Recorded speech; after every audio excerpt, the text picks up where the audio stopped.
Yeah, we're good. Hello, everyone. Welcome to the first official episode of Escape Pod that has a name. Yeah, it's The Star after Trek. Untitled Pilot. Yeah, the Yes. untitled three-part pilot. Well, see, the thing is that if you look at our conversations that we've recorded, there's been 5 pilots, and then the Force Awakens was the first episode, so or it was the reboot. So technically, we've had more pilots than Star Trek. Funny enough, I don't know how that's possible. Oh yeah, and yeah. Oh, yeah, that's true. So, well, what this is when we first conceived the show, we had several ideas of what we wanted to do, but one of them was to watch through an entire franchise, like everything that encompasses it all the way through. Yep. So we had a couple options for our first candidate. Unfortunately, Degrassi did not win, and I am very mad about that. But it's okay. I'm gonna get past it in life. But We'll circle back to it. Yeah, no. Okay, because the reason is on the 16th, the new series starts on Netflix. The Netflix original. None of us ever watched Degrassi. Like, Sal, did you ever watch Degrassi? I watched Skins instead because I loved myself. Well, that's the Exactly. point. So You need that's the thing. someone who's seen it. You need someone who's a fan. Okay, you're right. 'Cause I'm not even a sorry. fan of the genre. I am so sorry. I didn't mean to offend everybody. By the way, new microphone. Now I sound as good as these two guys. Yeah. Well. Yeah, it does. So yeah, so the first thing we're doing is Star Trek all the way through, Yeah. from original series to JJ To JJ. Yeah. and then beyond. Huh? Get it? That was like a like past it, but also because the next thing's called Beyond. It was like Well, good? I mean, the thing is that we have, I think, 12 to 13 months until the new Star Trek series comes out, which will come out after Star Trek Beyond. Star Trek Beyond's slated to come out on the 50th anniversary, I think. Oh, That's cool. Yeah. I So heard that the new series is going to be January 2017. But Okay, it's like so- going to do a really weird thing where it like airs the first episode on TV and then the rest is all through a streaming service. really Yeah, like, interesting. I've been looking stuff up. It looks really weird. Well, Yeah. because another show that's doing that is the second season of Better Call Saul. Is Oh, okay. I think season 2, an episode will air on TV, then the next day it'll go up on Netflix Oh, okay. or something like that. Yeah. That's Well, cool. that's another thing. Is they're also deciding whether they want to do weekly releases or if they'll release all the episodes at once. For Star Trek, that would be interesting because I think Star Trek works really well as a week by week thing. Yeah, because they're It's so kind of episodic. designed. Yeah. Well, they have been episodic, but Well, who knows? New yeah. show, new format. Oh, that Deep could Space. Yeah, Deep Space Nine and Enterprise both had arc-based stuff. be. Ooh. Maybe After Maybe we're finally getting prequel stuff with Picard, and Tom Hardy will reprise his role. Shit. I Son of I a would legit bitch. watch that. Josiah and I like Nemesis. We like Nemesis. It's okay. That's going to be a point of contention, I think, I because remember. we actually like it. I remember watching it fondly as a youngling, but in my Let me put it this way: it's technically the most well-written script of the next gen films. I will legit say that. And I was gonna say, I thought that was a good movie, and I do not like any of the next gen movies. So that is saying Yeah. something. Okay. He didn't like them at all. All right. Like I So- don't like next gen. We wanted to before we dived into Star Trek too heavily, we wanted to say all of our backgrounds on Star Trek. Oh, right. Who wants to go first? Not me this time. I'll start, I guess. So my Star Trek experience has been a couple years ago. It feels like I Around believe- when the first JJ movie came out. Yeah, around when the first JJ movie came out, I was like, "Oh, I've never seen any Star Trek. I'm gonna go see that movie." And Josiah was Huh. like, "That's blasphemy. You have to see more Star Trek." So we watched did, through yeah. all of the Star Trek movies. God Oh. help me, we watched through all of those, and then I watched the new JJ stuff, and now I'm watching the TV series after like 5 or 6 years. So Yeah. I have So- I have little to no experience in the vast scheme of Star Trek stuff. So in pre-recording, when you mentioned a noob, I was like, "Who's that going to be?" I didn't know we had a noob among us, and I guess it's Nathan. Okay. It's me. It's Because I think when people think about Star Trek, they don't think about the movies. I think they think Well, about the actual that's fair. series for the most part. Well, that's I think there's two types of fans. I think they're kind of in this weird middle ground where the original series is maybe a bit too old for them, but they love the original cast, so they like the movies a lot. Like especially 2 through 4 and 6. Yeah. Those are the ones people like, and I do too. But yeah, it's so weird to see them young. Because I'm used to them all being old as fuck. Huh. and seeing them young, I'm just like, oh wow, the JJ films actually did a pretty good job of casting all these people. I was not expecting that. So hey, Josiah, you go next with your Star Trek knowledge. Okay, so I don't remember exactly how much you've watched, Sal, but I'd like to think I'm the Trekkie, I guess, or Trekker, I guess, as most people. It's Trekkie. Trekkie's a lot better. Trekker is it's like the condescending thing that people call Trekkie. Yeah, it sounds like an insult. Like it sounds like a slur. It is. I resent it highly. But I was raised on Star Trek, alongside Indiana Jones, Star Wars, Jurassic Park, all that kind of stuff. Star Trek was amongst what I grew up on. I grew up on the original series and Next Gen. The way it worked was, I think this channel every Sunday, it would show sort of the original series and one of Next Gen or something. So I caught at least mostly season 1 and 2 of the original series, and then like the first, I think, 5 of Next Gen. I was a child. It was hard to tell what I got. I watched the films a lot though, like because that was easier. I had them on VHS, whereas there weren't a lot of tapes of those two series. So I watched the films a lot, and then when I grew up, I decided to just watch through the whole thing, and then I watched through the original series and Next Gen, and then I heard my dad never liked Deep Space Nine, but I decided to check it out, and I was highly rewarded for it. Then I tried Voyager, and I think I skipped around a lot because I just couldn't handle it.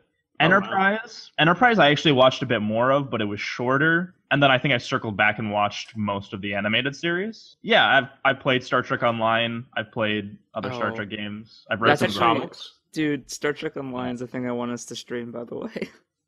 Like together, like we just. It'd be interesting. That'd be great. Would you guys comments below? Would you enjoy that? Let's start doing that. Like, comment, and subscribe. Comment, and subscribe. But the point is that I'm pretty deeply versed in the Star Trek lore and the Star Trek universe, and I watched the Abrams movies when they came out in theaters. You originally liked the first one. I still do like the first one. I think my enjoyment of the first Trek that Abrams did has grown. We have a lot of Star Trek to go through in a very interesting amount of time. Well, see, I'm interested in how that's going to work because it's going to be with us for such a long time period, and we're going to go through it so slowly. I think it's going to be really interesting to see how that grows and evolves and how you see the slow progression. I think it's going to be really fascinating. Yeah. So I guess I go? Yes. Yeah. So, since neither of you two know my history or my past, I as well grew up on Star Trek as a youngling. I was raised on original series, Next Generation, and Voyager. Hey, I fucking like Voyager, alright? I'll have you know. I like Voyager a lot. And I think a little bit of Deep Space Nine, but Deep Space Nine I didn't really watch a lot. My mom was the big Trekkie. She had all the movies, and back in the day, while there wasn't really torrenting, my mother did rip copies of Star Trek, the show, onto like DVDs, and we had like those big spools of DVDs just stacked with like episodes of Voyager and Next Generation and the original series. That's pretty awesome. I had so many of those because like I remember when I was moving out here. For some reason, all those were in my room in this weird corner, and I just found stacks of like Star Trek DVDs, just like fucking like, and all these old movies, and like that, and I'm like, wow, this is like the old days of pirating. Like I just found this like pirate chest in my room, and I was like, why is this here? But yeah, I grew up all on Star Trek, and I watched the JJ films as they came out in theaters, and at first, I'm okay with them, like not Into Darkness as much because. I think the Wrath of Khan plot should be saved till way later in any sort of storyline. Or better yet, don't do it. Yeah, but it's already done perfectly. And if you do it, wait a couple years, like because the big thing about that movie is the fact that it's a deconstruction of Kirk. And if JJ Films were gonna do a Wrath of Khan movie eventually, it should have been way down the line, maybe even the last one they ever do. and it's a deconstruction of their Kirk. Right. But not out of the gate. Yeah, so for anyone who doesn't know, even though we're doing the first 3 episodes, we're skipping the cage. Yeah. The reason being is that the menagerie happens, and we're not going to do the episode twice. Yeah, it would be completely unnecessary. Yeah. Which is funny, because I remember when I first mentioned it, you guys were like, why are we skipping the first episode? And I'm like, trust me, we don't need to do this. Yeah, I forgot that they replayed the whole goddamn thing. So we're going to talk about the Man Trap, Charlie X, and Where No Man Has Gone Before. Yes. So that's what we're doing today. The first 3, order of release. Yeah. Josiah, we'll get into it, but yeah. Talk about the pilot situation, because I know you want to talk about this. Yeah. Let's just get out of the gate. Because this really interested me. I have this book that I read a lot as a child called The Star Trek Chronology. And it's like ordering all the episodes in chronological order. Because there are some situations where it's out of order in the original series and Next Gen. And from what I understood, Where No Man Has Gone Before was the second pilot, so it came out after The Cage. I was mistaken. They pitched with it as a second pilot, and then they didn't release it till the 3rd episode for some reason, which makes these inconsistencies of, well, clearly this happens before, but what? Especially in, so we'll get into that. Wardrobe design, especially. Man Trap has Spock and Kirk wearing very crappy sweaters, and then you cut to like that 2 episodes before it, and you're like, wait, what? Why? Yeah. Why is it's and I chose to watch it before the first 2 episodes, just because that's how I would think of the progression. Yeah. But yeah.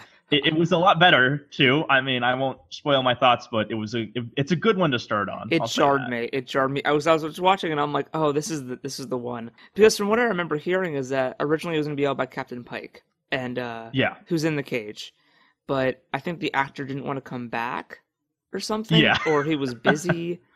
He was doing a thing, and so they started with, they were like, okay, we have to cast someone else, but Leonard Nimoy was still like, no, man, Star Trek fucking rocks.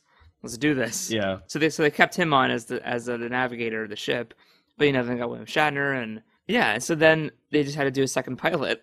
Imagine a world where we didn't have William Shatner. I mean, I know since we didn't watch The Cage, we won't see Pike for a while. But imagine if Star Trek had lasted like 1 season and then ended because Pike stuck around, but then he decided to leave or something. Yeah. Yeah. So Nathan, talk about Man Trap. Oh fuck. Yeah. Just a brief kind of a brief sum up of it. Just put you on. So the Man Trap is the technically first episode after The Cage. First one I watched, which was hold on, I'll get into my thoughts on it. But basically, they come to this planet where there is a scientist and his wife, and Bones has like a history with the wife. I think Bones wants to bone the wife. Anyway, they bring her aboard, and people start dying from losing all the salt. And they realize that the scientist said, hey, we need salt. So they're like, hey, this looks suspicious. So they investigate around while more people die. And we find out that the scientist's wife is not, in fact, his wife, but it is the last of a creature that feeds on salt, but apparently also love, and can change shapes. And then Spock attempts to double fist punch it to no avail. And then Bones shoots the monster that he doesn't want to bone anymore. And they all lived happily ever after. God. Yeah. And the double fist punching. The way my dad and I joke is that in Star Trek, the Star Trek universe, of all the martial arts that you can possibly learn, there is no move that has more effectiveness than the double fist punch, where you wrap your fists together and then just like swing it at an opponent's face and or ribs. Or not even like downward. Like that was like when Spock did it was like a pimp slap, but with it's a pimp slap with your double fist. It knocks your opponent senseless. This creature, it doesn't even affect it. So that's how you know how fucking tough it is. That thing is fucking gonna mess Spock up. Like, it just tosses his ass. Yeah. But then again, he was just trying to show McCoy, hey, this isn't a woman. It's true. It's a monster. So how do you want to do this? Just each person's thoughts, and then we... No, we should just go through the episode chronologically and talk about everything as it comes around. Okay, let's do So it. they land on the planet. We have no idea who anybody is at all. Yeah, this is like watching this. This is what made me go, I fucking hate you guys. I skipped the pilot now, and I have no fucking idea what's going on. No, here's the thing, though. Like I said, I chose to watch it second. So I'm trying to imagine this as if I was an audience member in the 60s. This episode starts, and I'm like, who the fuck is anybody? There's no Bones' introduction. love interest. What? Like, who's Bones? What are we doing? What is this show? Like, there is no. Now, to be fair, though, back in the 60s up until probably the 90s, there was almost no shows that had a continuous storyline. Like, every show was episodic, and so you just caught them on when they were on. Like Gilligan's Island, it's just some people on an island. Like, what the fuck? So, like, as you watch the episodes out of order, you got the idea of who was who, what was what, and what was going on. So, I guess it makes sense for this sort of audience. But as a modern viewer, like, if Star Trek wasn't a big phenomenon, we didn't know who these characters were, and this episode just starts, it's like, who the fuck is anybody? It's amazing how they're just like, just dropping lines like, yeah, McCoy, that your old girl or whatever, your ex-wife, and it's like, wait, what? Like I said, I mean, I know I keep reiterating this point, but if you're gonna watch it, watch Where No Man Has Gone Before first. Even though in that episode you don't even have Bones, so even if you go to the man trap next, you're like, wait, who's Bones? Well, let me say this. It does throw you into it, but I will argue, even using my bias that I know who Bones is, I gotta say this character stuff works really well. Yeah, it does. Because when it starts, you're like, what? And then you get into it and you're like, okay, so he's a doctor, and they're talking about starships. Okay, so that's why they have the weird-ass uniforms on. I gotta say that Star Trek, the original series especially, even if we get shitty stories, the main cast is always going to have really good character stuff. That's going to be a prediction of mine. I will say that in this first episode, Kirk is much more of a hard ass than I was expecting from him. Oh, yeah, like, he's such a hard ass. He's very no nonsense in this episode. He's like, hey, my men are dying. I gotta figure this out. Gotta stop this. And it's like, which is the thing that travels to the next episode where he's disciplining Charlie, but okay. Oh god. Let's focus on the good one. Yeah. Sorry. So he's a hard ass, and I think he even says, "I don't give a damn." He doesn't say, "I don't give a damn," but he says, "I don't care if this is the woman you love. Like, my men are dying." Yeah. Like, that line shook me when he was just like, "I don't care. Like, focus on your job." And I was like, "Holy shit, this is your friend, Kirk." But I swear, Jim, when I first saw her, she looked just as I'd known her 10 years ago. Granted, at the moment I may have been looking at her through a romantic haze. How your lost love affects your vision, Doctor, doesn't interest me. I've lost a man. I want to know what killed him. Yes, sir. I'm trying to look at some of the lines here, because I know I tried to make a thing of writing down lines that I thought were really good. Mm-hmm. He's dead, Jim. Well, that's just the classic line. That's going to be repeated hundreds of times. Yeah, that happens this episode. It was amazing when I heard it. I was like, oh man, episode 1, we're already doing this. Sweet. Yep. Dead, Jim. Well, I gotta say though, Bones. I watched the second, but I gotta say, Bones is absolutely flawless. Dude, Bones is my favorite goddamn character. All right? Bones is great. It's fantastic. Like, DeForest Kelley, like, I'm so glad they brought him on for the show because he wasn't in either pilot, and he's just such a good addition to tighten the trio of Kirk and Spock. Oh yeah.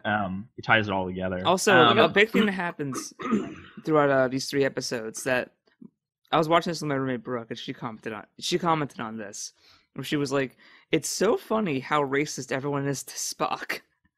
Yeah. And then basically we had this little talk where I was like, well, it makes sense because, like, again, what I said earlier, an audience member who's watching reruns, this might be their first, every episode is potentially someone's first episode. Like, we don't have that really anymore in television because most people who watch TV shows nowadays, like, they go in it for the long haul and they start feeling like they get. But with this, you just open an episode and you don't know who anyone is. So that's why everyone has a racist moment, is because you have to establish that Spock's distinction logic. An alien, yeah. And I'm like, it's funny how they have to have racist moments because of the time it is. Yeah, that's true. So, going into the episode, we kind of open it up out of the blue. Oh, this is McCoy's old flame.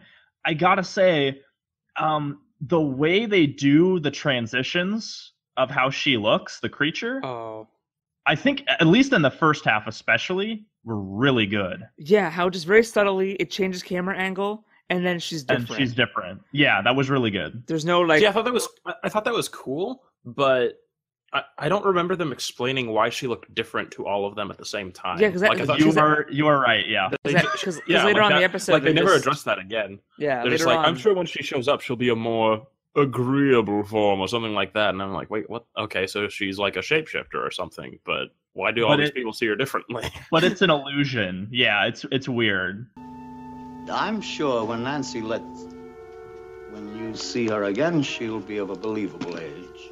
It's a weird illusion thing, but then at some points it chooses to look the same to everybody. I think maybe to blend in more. Yeah. Whereas at the beginning, it's trying to seduce different people. Yeah, it's besides Kirk. Yeah, it's trying to describe Darnell. Yeah, Darnell, and he's all like, "Hey, how you doing?" The guy. He says a line where he's like, "Did I leave you on a pleasure planet?" And I'm like, "There's pleasure planets." Excuse me, sir, but ma'am, if I didn't know better, I would swear that you were somebody I left behind on Wrigley's Pleasure Planet. It's funny, you're exactly like a girl that... Little less mouth, Darnell. They're in the little shed, and basically, McCoy sees her as she did when she was younger. Kirk sees her just as an older woman, and then Darnell sees her as this young, hot blonde chick who's all like, "Hey, how you doing?" And it's how the scene goes. And so, I think because he's being all like gross on her, Kirk's like, "Dude, go cool off outside. You're being a fucking creeper." That's the exact line, by the way. Which must look so weird to Kirk, because he just sees this older woman that this young guy is just drooling over, and he's like, "What the fuck is wrong with He's my like, man?" "Dude, you might need to want to chill." Kirk's like, "I like older women and all, but no." Like, damn, son. Like, we're on duty. Half your age plus 7. That's her limit. Yeah, just go outside. So he goes outside. And then after some conversation with McCoy and Kirk, she's like, "I'm going to go find my husband, Dr. Clark." That's his name, right? Dr. Clark? I don't know. So Darnell's outside, and the lady comes out, and she's all like, "Ooh, hello." And he's like, "Hey." And I think she's like, "Help me find my husband." And he's like, "Aight." So they go off. And she tosses him like a scarf. Yeah. No, she's like, it's so hot and dry on this planet. Yeah. Well, actually... That was good foreshadowing, though. Yeah. Because there's two things I want to touch on with the hot and dry. First, it foreshadows that, the salt's gone. And second, a little detail that I really liked is, they're filming these on back door sets, Mm-hmm. But they put the effort into putting sweat on people's faces in close-ups. And I really liked that, because it was like, hey, listen, we know these backgrounds are cardboard, but we're going to make you believe this is an alien hot planet. Yeah, I will say something that like consistently has surprised me with all these episodes is that all of the sets are really, really well done. All the planet shots look incredible. The shit flying around looks really good. All the costumes are like on point. I was really, really surprised that a 60s show like had this, and then like looking back and comparing it to like Doctor Who, and it's like, yeah, it's impressive. Like the one shot where because Darnell eventually does die because he's the red shirt essentially, even though we think he's a blue shirt. But there's no red shirts dying yet. Yeah, yet. Yeah. Yet is the key thing. Okay, Kirk runs over to Darnell and looks up, and he's just pouring with sweat, and he's just like he's acting the fuck out of that role. So yeah, what happens after Darnell and the girl walk off? Doesn't the doctor come into the shack and is like doesn't he like, "Get the fuck off my planet"? Yeah, he literally says, "This is my planet," and Kirk's like, "Excuse me." He does it in a very like a customer, like you're in customer service and the customer's like, "Thanks, but no thanks. I don't want to try this sample." Like he's so wow, like, okay. "Step off, bitch." Like, well, they address a cool point that makes a lot of sense, is that Starfleet has to check. There's checkups at yearly intervals, I think. Yeah, so every year if you're on like a remote alien planet. Yeah, which is, I think makes logical sense, because in Star Trek there's a big thing of, we got to this planet, we found something shitty, we need help. Oh yeah. And so like, after that point, I think he convinces him to just, do the checkup and get it over with, and he's like, "All right, whatever. I want my salt tablets. So we need salt tablets for preservation of our food." I was like, that was oddly specific. And then a moment. Do you need anything else? No, just the salt. Give me the salt, Starfleet. But then what happens is he figures out that it's McCoy, the McCoy that was once with his wife, and Yeah. He seems pretty chill. It weirded me out at the time really how chill he was, because I'm not going to say everyone's like this about like their significant other, but most people who see someone who was once with their significant other get a bit like defensive. Bitchy? Yeah. They kind of get like, look at me, I won. Even if like they don't even hate the person, even if they never met, but if they see someone that they're with's ex, they're kind of like, step off, bitch. But he was so just like, yeah, she was a fine woman, yes. I'm glad that someone's here to finally talk to her, because I can deal with isolation, but women. Thing. It's just that it gives me great pleasure to know that she's gotten to see an old friend and has a chance for some company. It was different for me. I enjoy solitude. But for a woman, you understand, of course. And I'm just like, what? I mean, you didn't have to put that line in there, but it's all right. It's 60s. I'll roll with it. I'll roll with the 60s. Yeah, I think what it was implying is that he is isolated from her because it's not her. Yeah. What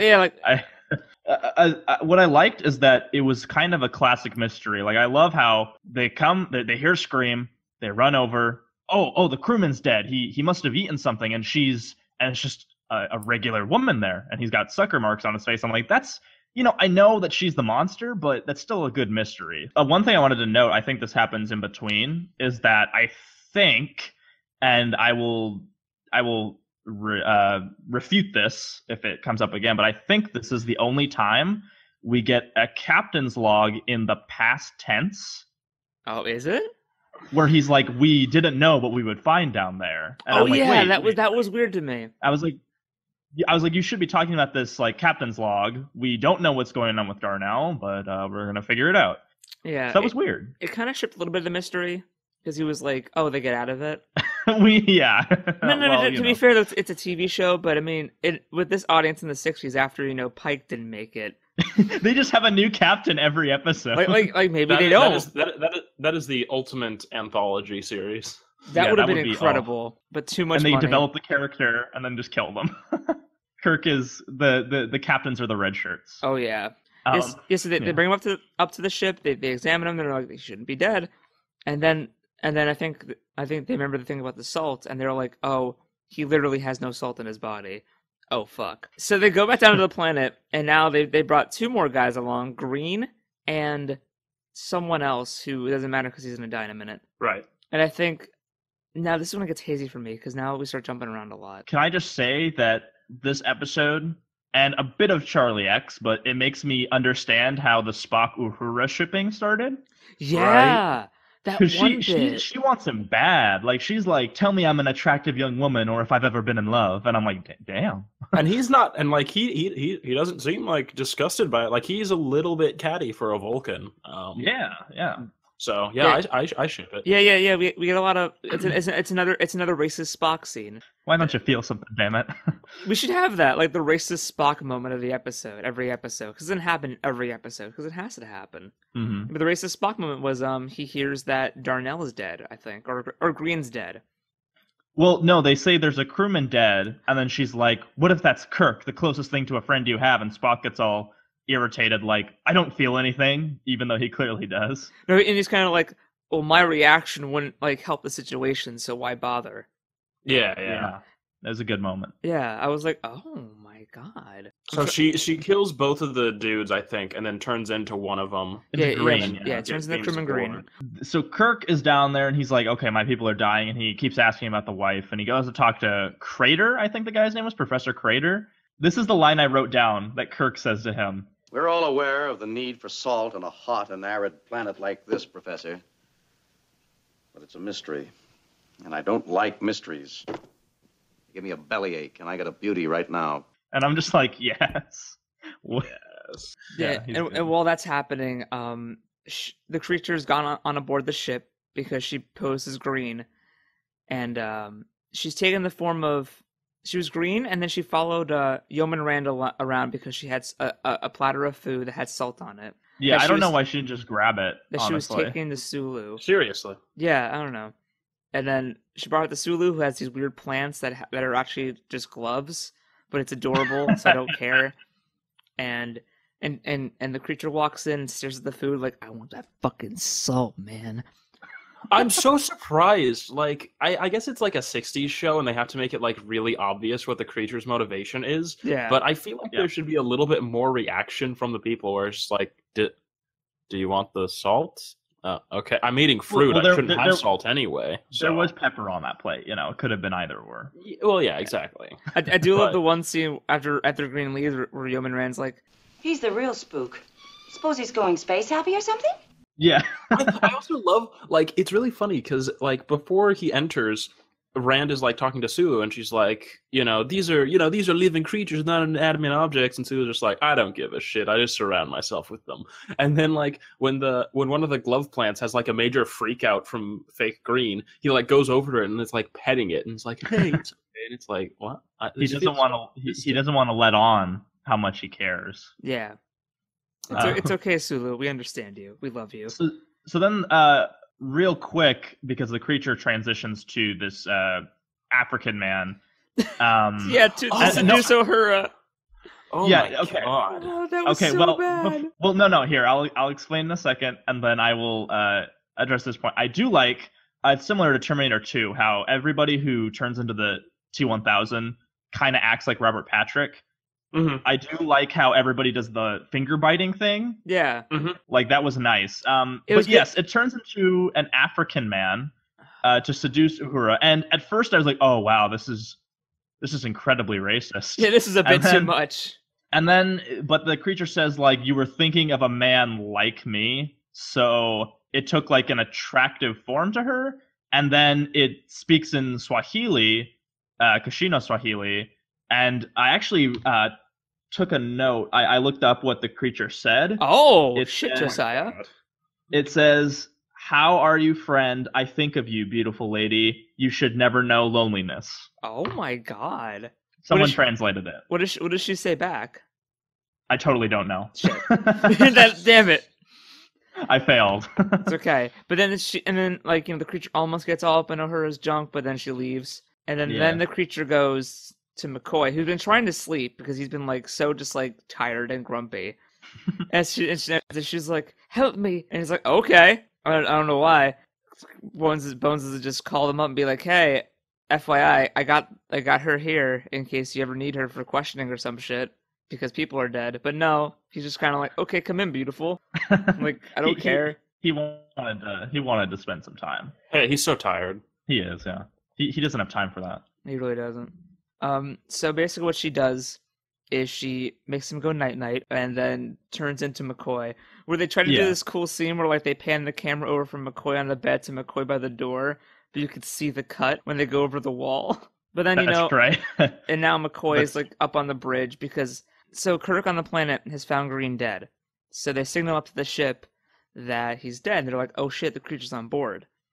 And so, Bones decides to help with the investigation, but destroy the creature. Oh no! And then they bring Crater up on the ship finally. And before that, Crater's like trying to scare him off. And right, there's like the shootout and all that. His phaser has such a fucking explosive power. Yeah, it just destroys a column. Is that max setting? Jesus. And then, like, Kirk says, he doesn't want to kill us, just scare us, and he's doing a good job. And it's like, yeah, dude, that phaser was set to, like, full fucking power. What do you think?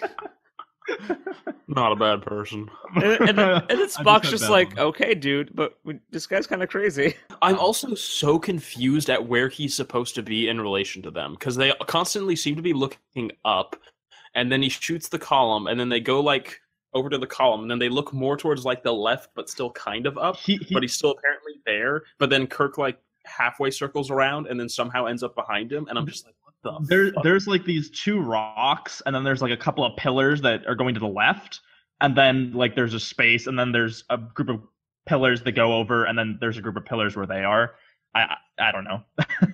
It was a little weird, but oh, definitely. I mean, I think it's just because like we see Kirk and Spock looking up, but then the shots to him are at a level, so it doesn't look like he's up from them. Like they needed a low angle for that. It's a small set. It's fine. I know. That's nitpicking. We're not saying that this. Exactly. Yeah. it's not going to ruin the episode.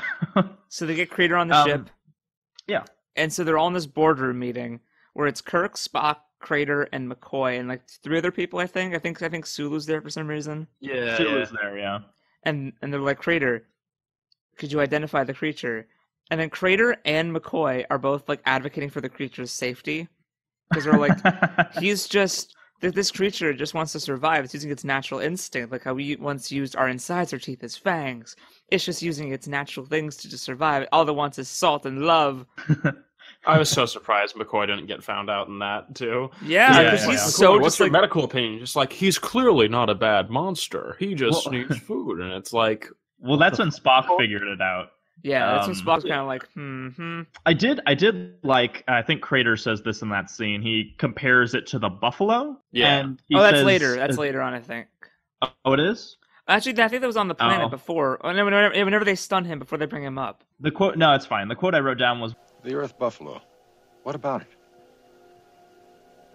Once there were millions of them, prairies black with them. One herd covered 3 whole states. And when they moved, like thunder. and I was like, oh, that's really good.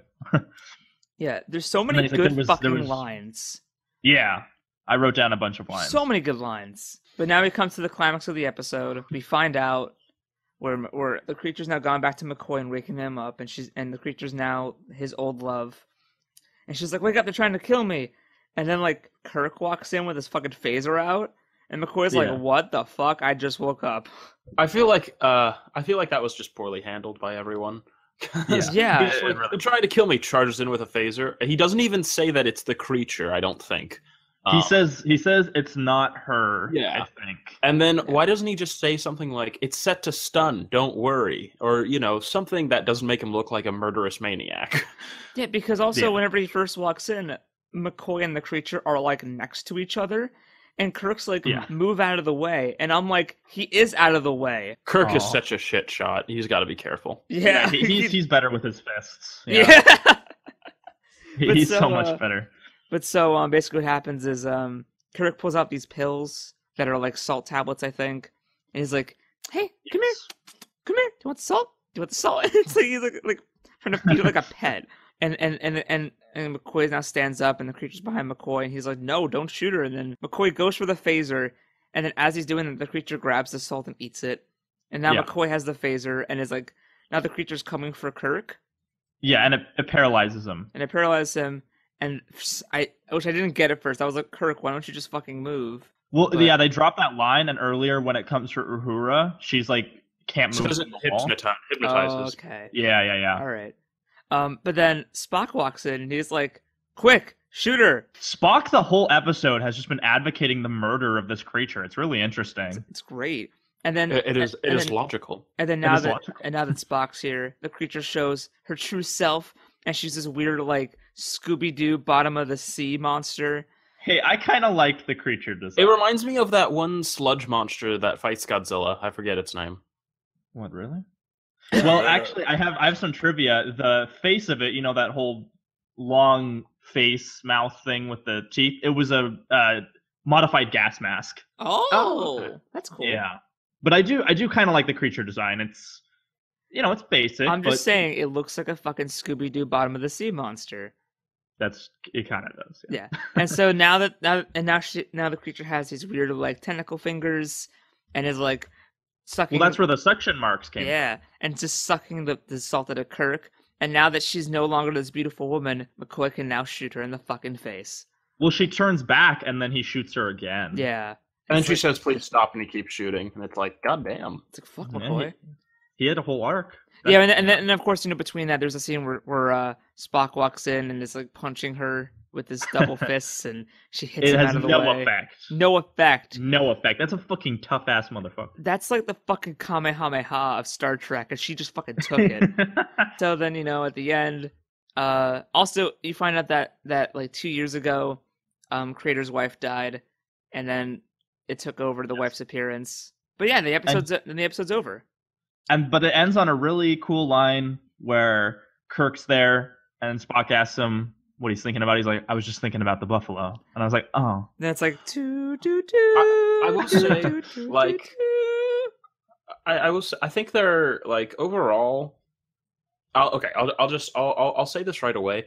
None of these episodes hooked me to the series. Right. Like, and I think that's just because I'm not generally really interested in standard sci-fi, and this is like, and Star Trek is like epitome of sci-fi, so it's gonna take some getting used to. Mm-hmm. There are some good lines, some good character moments, but overall, I just wasn't like, I don't know, super invested. Yeah, these were by no means the best episodes. I'll say Where No Man Has Gone Before, I put in my great category, but we'll see if it stays there. Okay, so Josiah, walk us through. No. As soon as I heard you didn't like this episode, I was like, "Oh, he has to talk about it." Oh God, I wanted to do Where No Man Has Gone Before. Okay. Okay. Well, no, I'll do it. No, Yeah? no. Let him do it. I gotta do it. Okay, so and do what I did, because I think that it works better just to go like slowly. Yeah, okay. So the plot is that the Enterprise comes across this distress signal from the Antares, and the Antares picked up Charlie from this boy who's been on the planet for 14 years, supposedly. They picked him up, and then they just blew up right in the middle of a transmission. They just blew up. And right so after transferring him to the Enterprise. Yeah, for some reason, because, well, we'll get into that. Yes, we will. And so Charlie is a special individual who can basically transmute and rewrite reality, and that slowly develops over the course of the episode. He makes people disappear, and he falls in love with Janice Rand, and the only way I can describe it is he wants an older, more experienced woman, and he feels hungry all over. To pleasure his penis. Oh my God. Even though the chick, Tina, that Yeoman Rand introduces to Charlie is far more adorable and cuter. But that's just my opinion. I mean, some people like that mature, But Janice is a badass, though.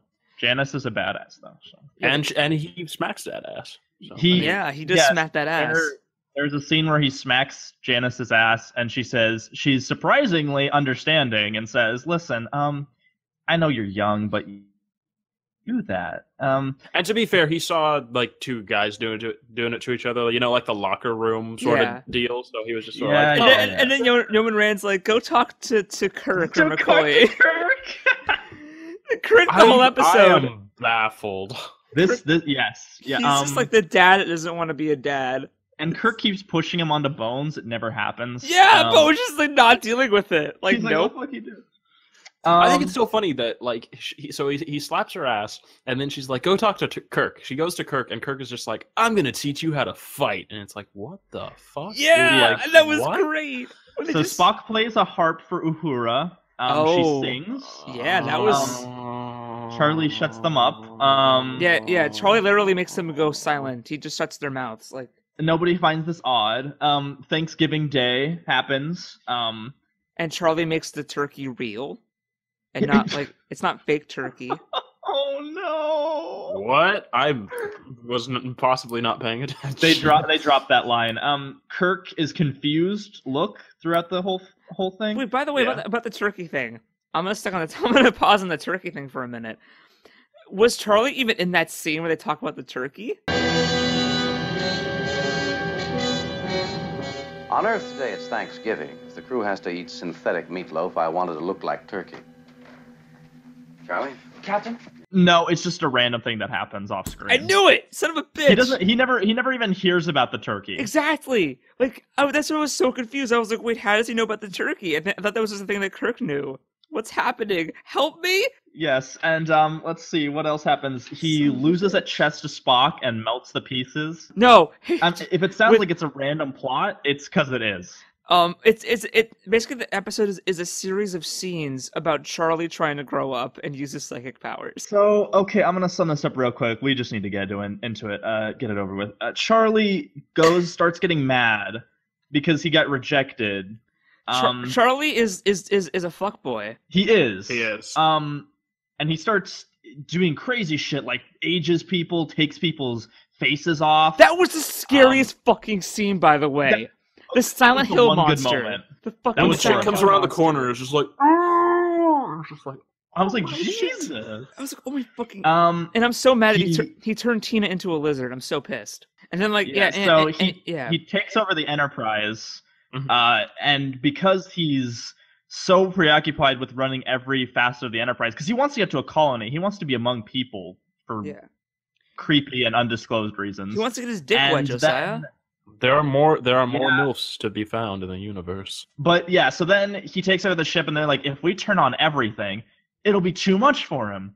And so they turn on everything, and he has to control the whole Enterprise. And so then wait. And as they're turning on everything, he does not make an attempt to stop them. No, they're doing it in front of him, running around the top of the ship, the bridge, turning on everything, and he doesn't like force pull them into oblivion. Like, yeah, let me put it this way: he's no Gary Mitchell. I'm gonna say that several times. He's no Gary Mitchell, but and then the Thasians, who were dropped lines about that they're this transmuting interdimensional race, just show up, and they're like, we're gonna keep him with us. And then Kirk's like, he should be with his own kind, and they're like, it's gonna end with him killing all of you or you killing him. And then Kirk's like, yeah, you're right. And so they take him, and Charlie's like screaming, and I'm so glad that pitiful waste of sentience is no longer on the ship. They do say, the Phasians also mention that they are the ones that gave him his ability so that he could survive on his own. Yes. Which made me wonder if they could do that, they just get him off the powers, or take the powers away. Yeah. It doesn't make any sense. But, okay, so oh, God. Okay. One thing, I feel bad for you guys, because I watched Where No Man Has Gone Before, and I was like, oh, Gary Mitchell, he's a really good bad guy. And he's like a psychic. And then I get to this episode, and I'm like, well, we have another psychic, but he's a shitlord, and he's basically worse. This part would be played by Hayden Christensen if it came out now. Rude. But Hayden Christensen would do it so much better. Like, this was awful. Would Hayden Christensen do the psychic face better? Yes, he would. Oh, yes. Jumping ahead, Where No Man Has Gone Before, they just have, you have crystal eyes, and then you're a psychic. That was, that poor actor. Yeah, but it's still really effective. Here, the guy rolls his eyes back, and they do a zoom in on his face, and then stuff changes. No. He rolls his eyes back, it zooms in, and he also does the Aaron Hansen neck, like, merge. Where it's like, we love you, Aaron. I will say all these episodes sound. All these episodes felt like really, really similar, where it was a lot of person or creature with strange ability comes aboard ship and does not know how to interact with people properly and causes problems. And I was just like, oh, if this is what the whole series is going to be like. I think it was more interesting for me and Nathan because we watched Charlie X and Where No Man Has Gone Before back to back. Oh, God. Yeah. I'm so sorry. So we watched 2 psychic episodes. Yeah, well, that's why I was so pissed off at Charlie X, because I was like, Where No Man Has Gone Before did this really well, and this did not. It did it.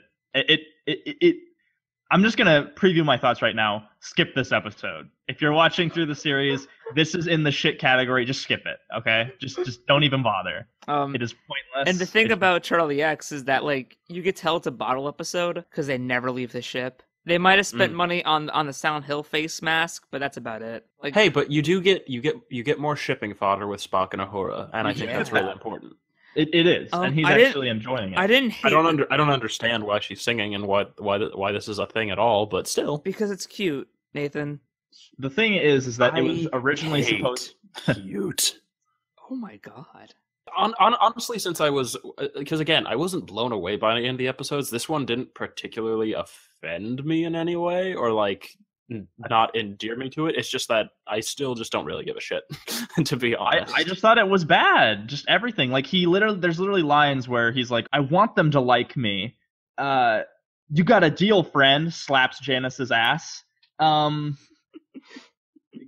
is this? What the fuck? What is this? I'm hungry all over. You smell like a girl. Nathan, come now. You have to acknowledge other episodes are written better than this. Even if you don't care, you have to acknowledge this. Okay. I think Where No Man Has Never Gone Before is definitely written better. I think there are moments in The Man Trap that can be just as bad. Okay, well, fine. That's fine. Because it wasn't the worst thing ever. There was at times where it was like, okay, but it was the boringest. I forgot this one line. Don't ever lock your door on me again, Janice. I love you. I'll lock it when I please. Dude, that was scary. But the fact that she's so chill about it too is just like, I'll lock my door whenever I want. And it's like, dude, that's why I like her. This person is clearly deranged. And... That's why I like her, because she says that, she slaps him, she tells Kirk, listen, this guy's not going to back down. I might have to hurt him. I'm like, I believe you. Okay, are we doing Charlie X? I want to not fucking talk about that anymore. But yeah, let's leave this. Again, watch Charlie X while checking your email, your Facebook, making a sandwich. If you have to watch through it, yes. Yeah, if you have to, if you're like me and you need to watch everything, you can't skip anything. Except for the cage, apparently. Because it happens later. Yeah, Nathan, you'd be the one complaining. I just watched this. You'd be like, hey, I watched the cage and I have to watch through it again, but as a flashback, and we'd be like, yeah, Nathan. Yeah, don't fucking fuck you, Nathan. Fuck you. Okay, so. All right, okay. Can we pause real quick? Can we just pause? Sure. I need to get coffee. Oh my god. What? I need energy for this bullshit. That's fine. All right. Yeah, this is all gonna get cut out. I'm sorry, Charlie X drained my soul. Okay, so basically the plot of Where No Man Has Gone Before is that there's this distress beacon of this ship that has been missing for like 200 years, I think it was. Yeah, so around the time of Star Trek Enterprise. Really? That's awesome. Yep, I calculated it. Yep. Damn. And so they go out and they look at it and they beam something aboard. I think it was like the logs of the ship. Yeah. Yeah. And they beam it aboard, and then as they're flying, they go into this astral field, and they get this big shock in the ship. Everything goes flying, and then one of the guys on the ship, Gary Mitchell, he gets back up, and his eyes are all fucked up in silver. No, he doesn't get up. He's like on the ground. Oh yeah. And he's like, I feel a lot better, Kirk. And then he turns him over, and it has that awesome shot where he has the silver eyes, and it fades out on just the eyes. Yeah. Yeah. And it's basically the plot of the episode is that over the course of the episode, he starts to grow with power, and because he has like ESP, because they have these professionals on the ship for some reason who specialize in that. And yeah, so then towards the end, he thinks he's God, tries to kill everybody. It's fine. So over the course of the episode, he just gets more and more powerful because the barrier knocked out the Enterprise's power, or they're low on power. So they're sort of like drifting through space like the ship from 200 years ago was. That's the plot, basically. Obviously, since this is the second pilot, Spock looks still really different. Yeah. Like, it just changes back. And it's like, what? Weird. Spock also says, one of my ancestors married a human female. And I was like, yeah, your dad. That was before it was... It's okay. It's okay. Retcons. They also called beaming a material laser, I think. Did they really? Yeah, they had a bunch of weird names, yeah. But I just gotta say, Gary Mitchell, I think he's the first really good bad guy that we've had. Yeah, he was great. I thought he was a really good villain. Gary Mitchell feels intimidating, and actually, there was, I think it was, what's his name, Carl Urban, when they were doing Into Darkness, he fake leaked that Benedict Cumberbatch was playing Gary Mitchell. Oh, that's good. And I was like, I believe that. He's a Starfleet officer who's gone rogue, and he's jumping around and shit, but he's going to have godlike powers and shit. And I was like, oh, Gary Mitchell, that'd be really cool. But it wasn't. Fucking Carl Urban, what a douche. That was what a dish. He's Gary Mitchell, believe me, in an interview. That's funny. That's really good. Another thing about this episode, because obviously the canon evolves, is that they go to the edge of the galaxy willy-nilly. That's not something you can do even with full warp, like, that easily. They're just like, yeah, and then we can just go to this base that's like this truck stop. Like, I thought that was funny. That people only come to every 20 years or something? Yeah.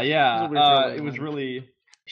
Mitchell gets hit, and then, what's her name? Dr. Denner gets hit. I did like, though, how they made Mitchell seem like he actually was Kirk's friend. Like, remember that scene where he's like... The first thing I ever heard from an upperclassman was, watch out for Lieutenant Kirk.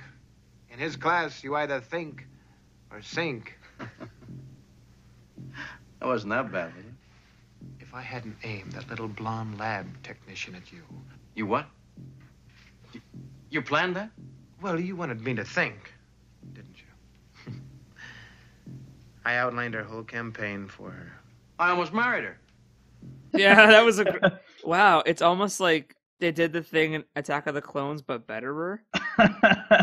This is a better version of Attack of the Clones. It is It is the prequels because Gary Mitchell is Anakin. Oh, he's the chosen one. Yeah, he was the chosen one. He was meant to bring balance to Starfleet, not destroy it.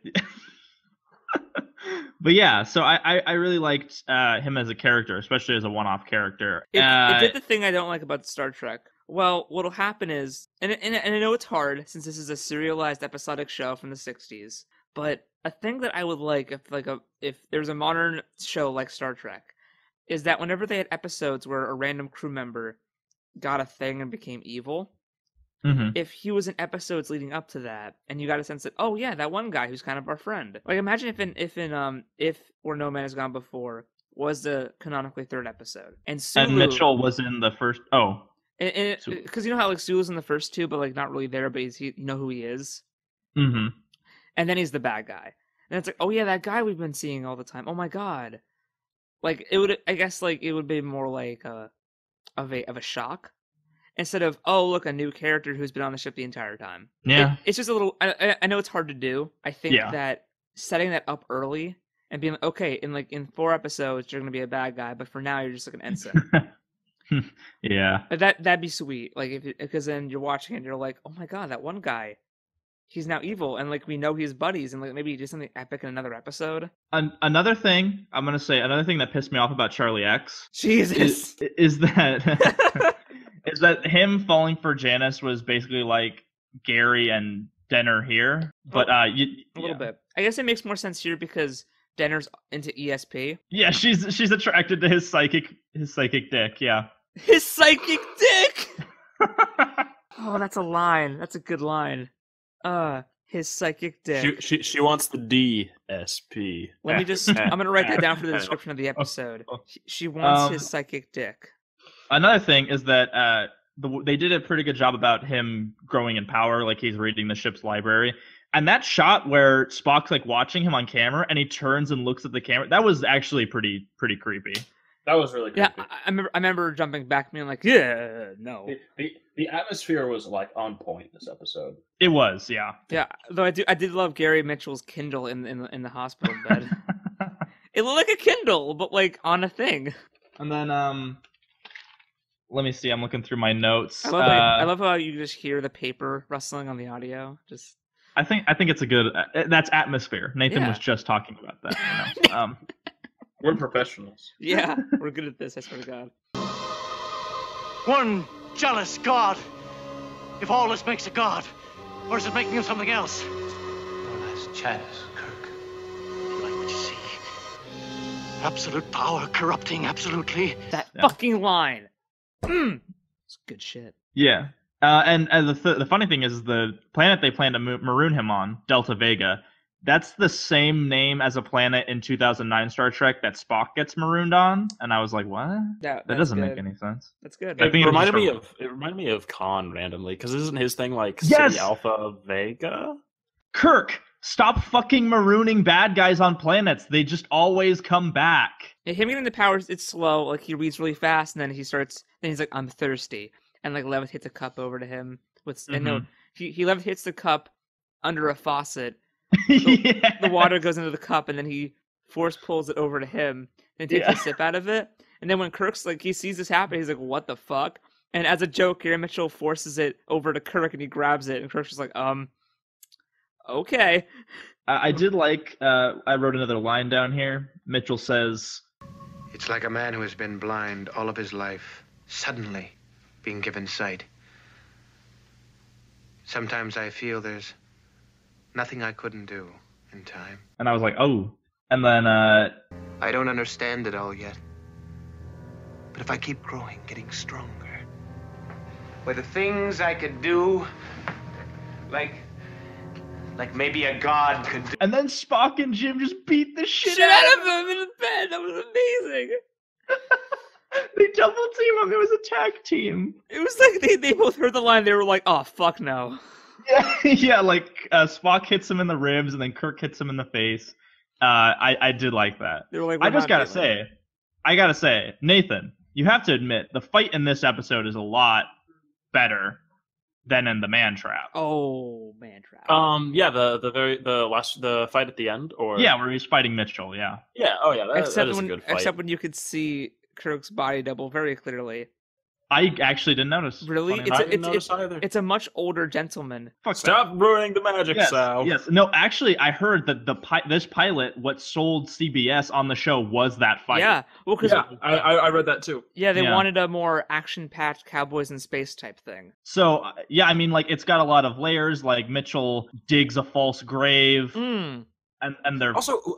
I was confused. Did that grave say James R. Kirk? Yes.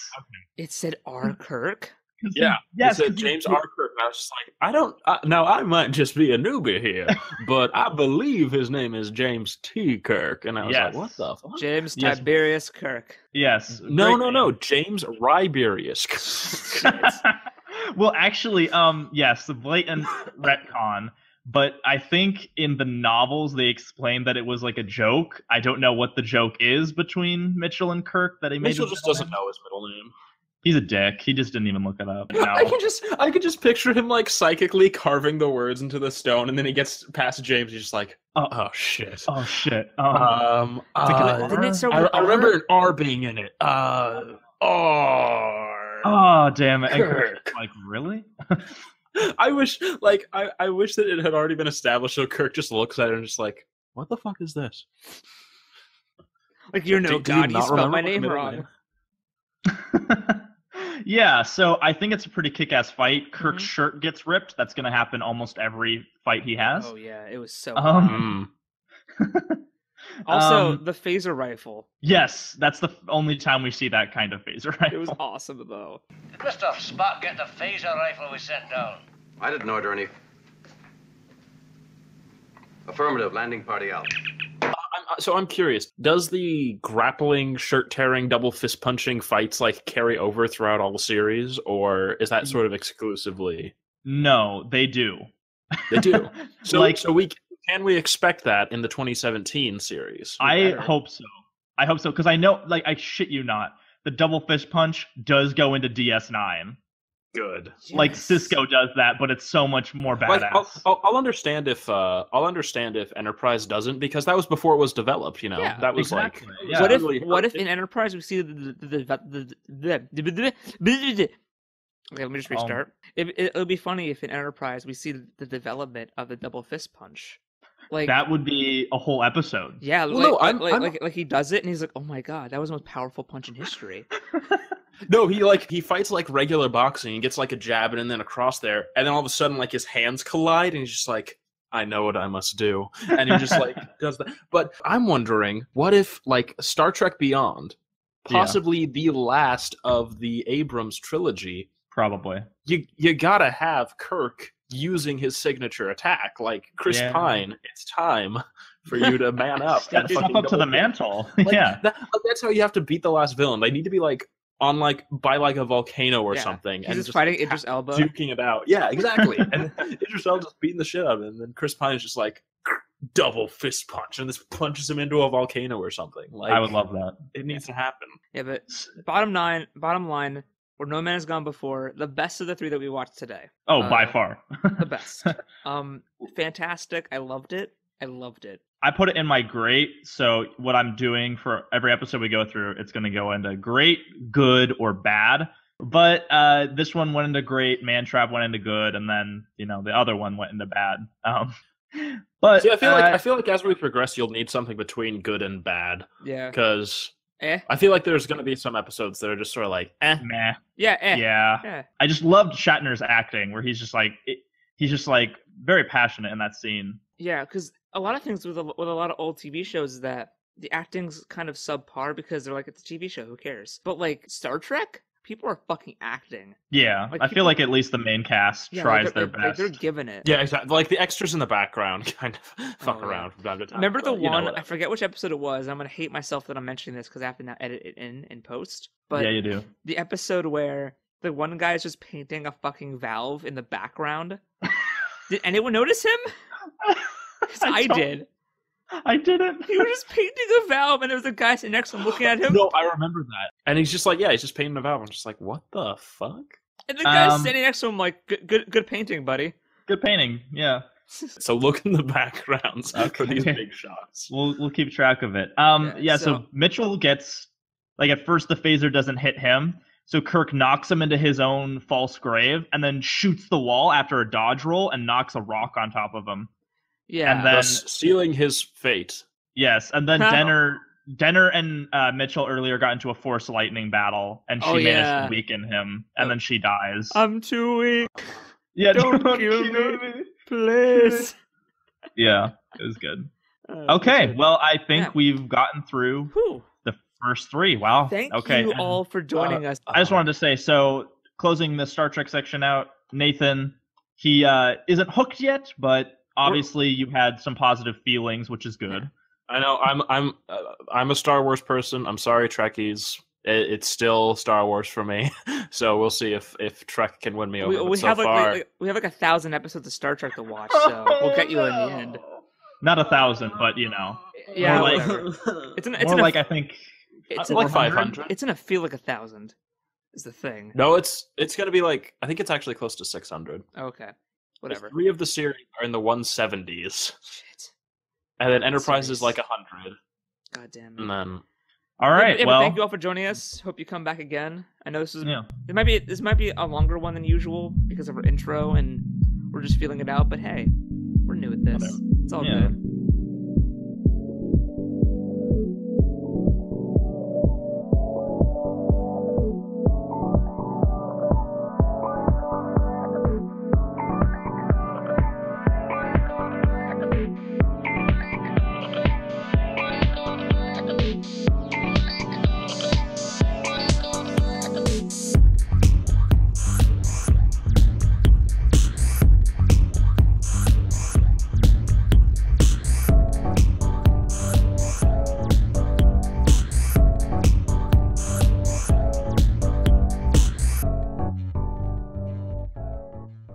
You got a deal, friend.